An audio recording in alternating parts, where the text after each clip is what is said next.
But you? Yeah? I think you'll see me out. Oh, good. Don't say that. They'll never let me out. What's happened?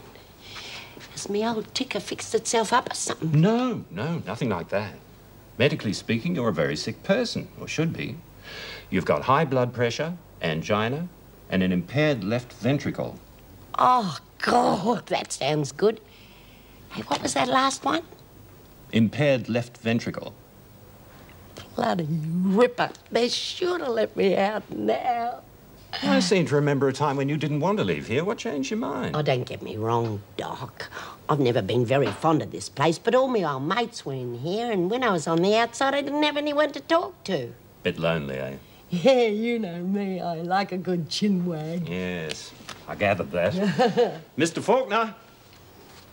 Now, my advice to you is gentle exercise, a healthy diet, and not too much excitement. Prison life and excitement seem to go together. Yes, that's what I'm worried about. I'll be putting that in my report. Oh, and don't forget me repaired ventilator.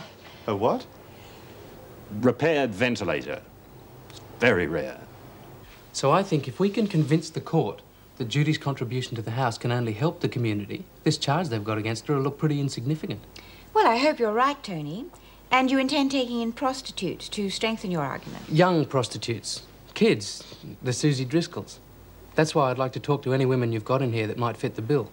Oh, we don't have many like Susan Driscoll.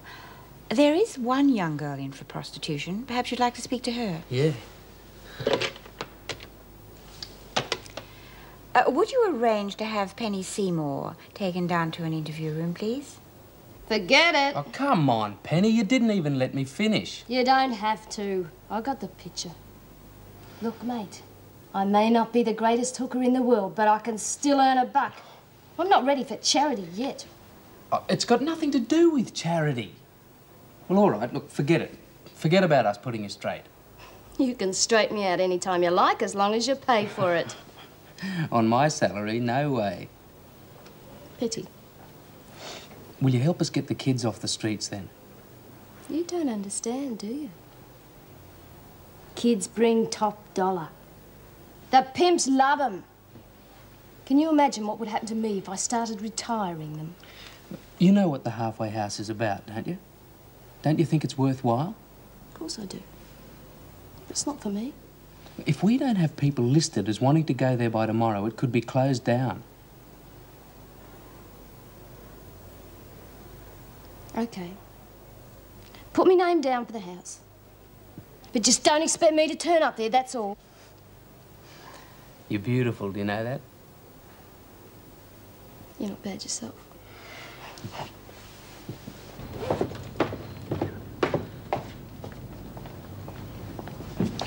Why don't you watch where you're going? Yeah, I'll do that. I could hurt somebody, couldn't I? Oh. Judy? You're a guest here, don't forget it. What do you want? Nothing. I was going to say good luck, but forget it. Spud?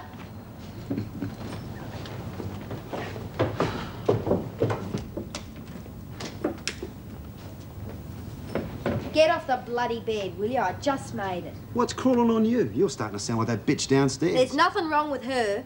It's this place, that's all. It's giving me the creeps. So cut out. I can't. Why not? You know why, stupid. If I vanish, so does Judy's dough. Big deal. $300. Yeah, it is a big deal. When was the last time you saw that much dough? Next week. What are you talking about? Me and the boys have been watching a truck. No. Yes. Look, it's small stuff. Easy to get rid of. The slack that drives has got a real eye for the chicks. So you take his mind off the truck while me and the boys finish the job. No way. You're not listening, Maxie.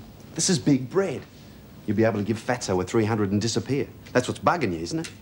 And what about the money you owe me? Yeah, but... But nothing. You're doing it. Unless you want me and the boys to come round here and redecorate this dump. You know what I'm talking about, don't you?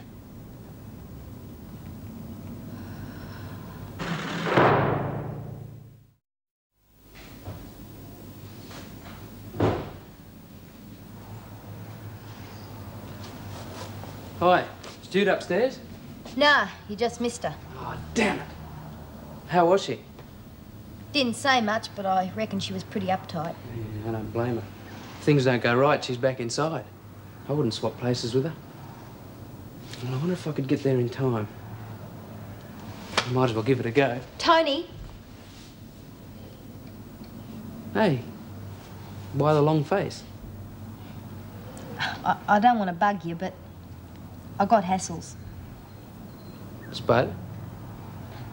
How'd you guess? Intuition. Spud and hassle seem to go together. What's the problem? Spud and the boys are going to do a job. Job? Yeah, they're gonna... What's the use? Oh, now, come on. This is just between you and me, okay? I can't help unless I know what the trouble is. They're going to do a truck over. Spud reckons I've got to help. Me and my big mouth. What the hell do I say to that? Yeah, well, look, I don't know what to do either. I mean, I don't want to do it, but if he gets heavy... I don't want to speak ill of the dead, love, but that guy's a moron. Just go to the cops. No, I'm not putting the pigs onto him. Well, it looks like I've got a bit to learn. Well, it sounds crazy, but this boy thinks better over a cup of coffee. Just don't move. We've got a lot of talking to do.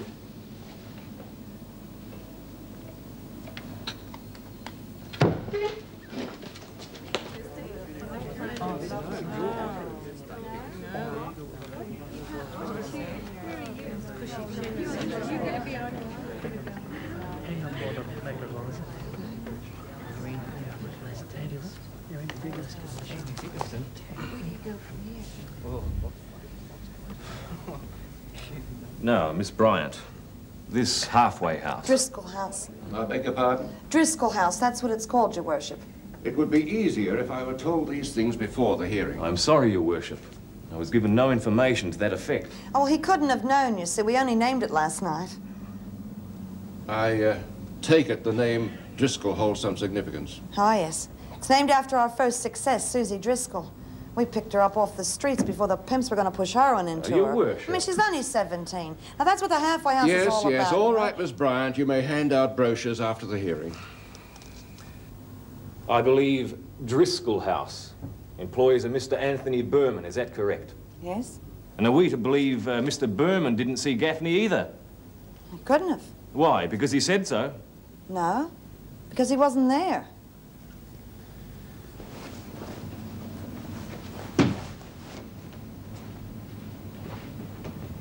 Hey, the coffee's not that bad. What about that talk we were going to have? I've made up my mind, Tony. I'm getting out. If Spud turns up, tell him I shot through. Are you sure you're doing the right thing? No. But I got no choice, have I? Sorry about the hassles.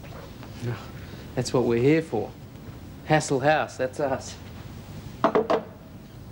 Listen, Maxie, what if I had a talk with Spud? No, he'll kill you. I'm not kidding, Tony. I know him. And if he can't do it, he'll get one of the boys to do it. Well, look, if he's that dangerous, you've got to go to the cops. I mean, no, it's not Look, the will done you just thing. listen?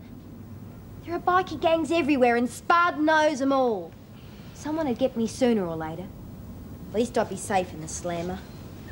Well, look, I've got to go, Tony. Spud said he'd tear this place to pieces if I didn't do what he said. And I can't do that to Jude. You know the cops will put out a warrant for you. Yeah. Sorry about the 300. I'll pay it back, honest. Oh, forget it. That's our worry. Have you got any bread to keep you going? No, but I'll be okay. Yeah. No arguments. Just wish I could do more.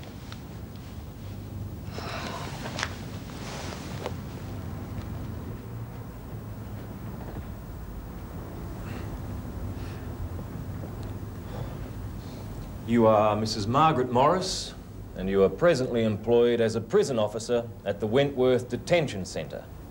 Is that correct? Yes, And do you know the accused, Judith Bryant? I do. And where did you first meet her? At the detention centre. She was, in fact, an inmate there. Is that correct? Yes. Tell me, Mrs. Morris, what was she sentenced for? He can't ask me that, can he? The question is out of order.